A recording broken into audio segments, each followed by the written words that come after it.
Hello everyone. This is a video lesson of chapter 28 of Bill Bryson's Notes from a Small Island. So, as we know, Bill Bryson is now stationed at Pentland Hotel in Thurso. So he wakes up early at 5 and proceeds to leave for Glasgow by train. And he says that hereafter he will only stay at Pentland Hotel when he visits Thurso. Why? Because he had to leave early, very early, to catch the train. But still, the hotel offered to serve him breakfast at 5:15 in the morning for the simple reason that it is included in the room rate. They could have not served him anything, citing the reason that it is too early to serve breakfast, but instead they chose to, or they offered to serve breakfast for him at 5:15 in the morning before he left for the uh, train. And he's very happy. He's in a very happy mood when he boards the train, and this time the train is full. He meets a couple of ladies in the train. Most of them are going to Inverness to shop. So Thurso is a very small town, and Inverness compared to Thurso is a bigger town. So whatever they don't get in Thurso, they get in Inverness. And it was not something which is extraordinary according to Bryson, but he was envious of these ladies because they seemed very happy in going and doing the shopping. So it took him almost 8 hours to reach Glasgow. And Glasgow, he says, is a very big city, and he, for the first time he visited Glasgow was in 1973. And he remembers how it was a very dark city, covered in soot, and it was a black and cheerless city. But now it has grown, and Glasgow, he says, it may be the largest city in Scotland. It is not the capital, Edinburgh, which is the largest city, but Glasgow is the largest city in Scotland. And in the previous decade alone, £1 billion or euros has been spent on construction alone in Glasgow. So he looks at the new city and he is impressed, not exactly impressed, but he wonders how it has changed. And he talks about one of the finest museums in the world, which is the Burrell Collection. The Burrell Collection is it was contributed by Sir William Burrell, and we'll talk about it in a short while. And not just the museums, there are lively pubs, orchestras, parks. There are so many things to view in Europe. And in 1990, Glasgow was named the European City of Culture, and it was not very surprising because now the reputation of Glasgow may have gone down, but earlier no one found it very funny that Glasgow is called the European City of Culture, or was named the European City of Culture. And talking about the Burrell Collection, he goes to view this particular museum, the Burrell Collection, and he talks about how the Glasgowian accent is very difficult to understand for him. And he talks about Sir William Burrell, a Scottish ship owner who left all his collection with the government, and the only thing he wanted was all these these paintings and his collections to be displayed in a country setting. He did not want it to be displayed in a city or a town, because he feared air pollution might destroy these works. So he wanted them to set it up in a country setting. And this was back in 1944. So uh, in the 1970s,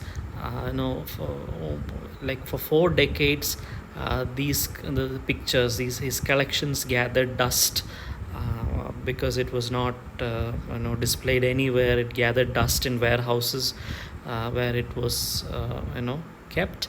And it was only 4 decades later, in the 1970s, that a person named Barry Gasson, he constructed a beautiful building with airy rooms to display Burrell's collections, and it was opened in 1983.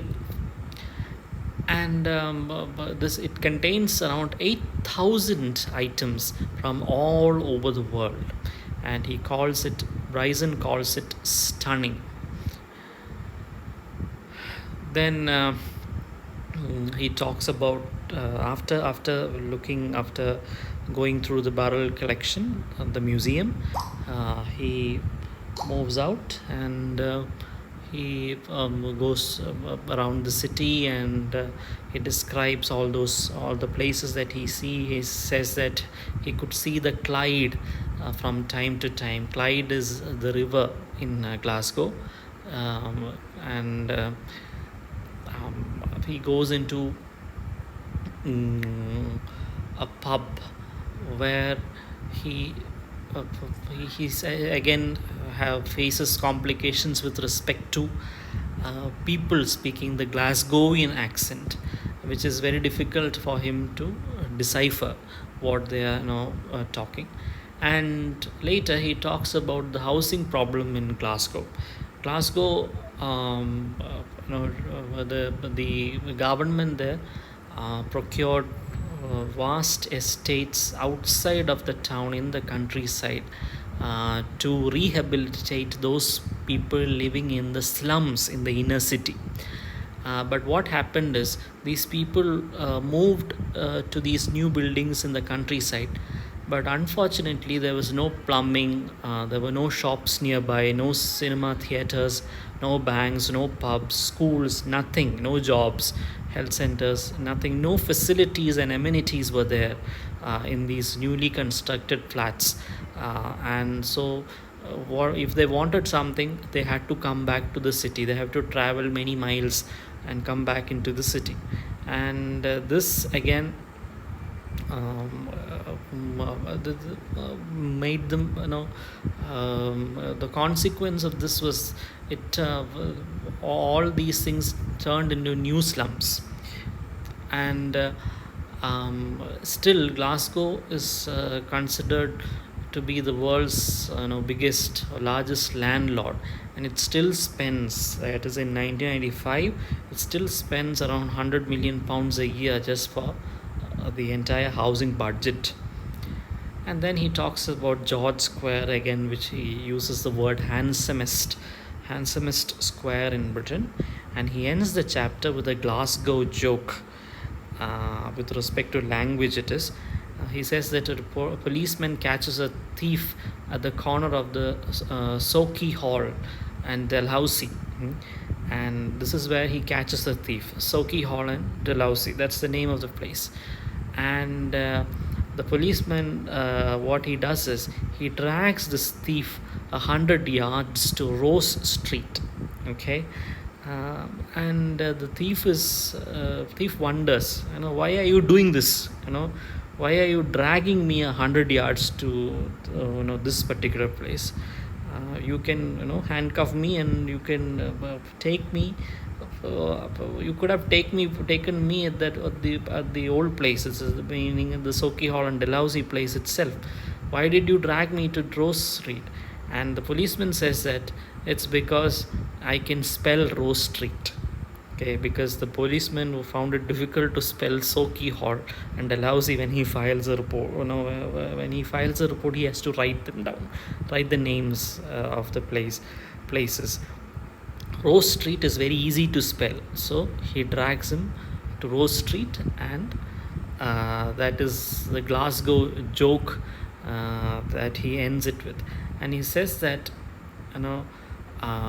Glasgow is a very there's something peculiar about Glasgow. That is, Glasgow is now a very prosperous town. Earlier, it was not very prosperous city. Now it is a very prosperous city. But then you never know.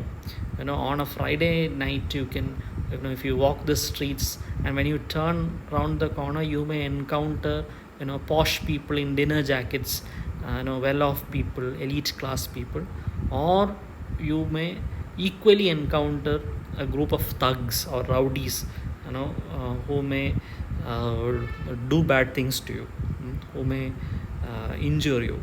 So both these things can happen according to Bryson. So that is how he ends the this particular chapter.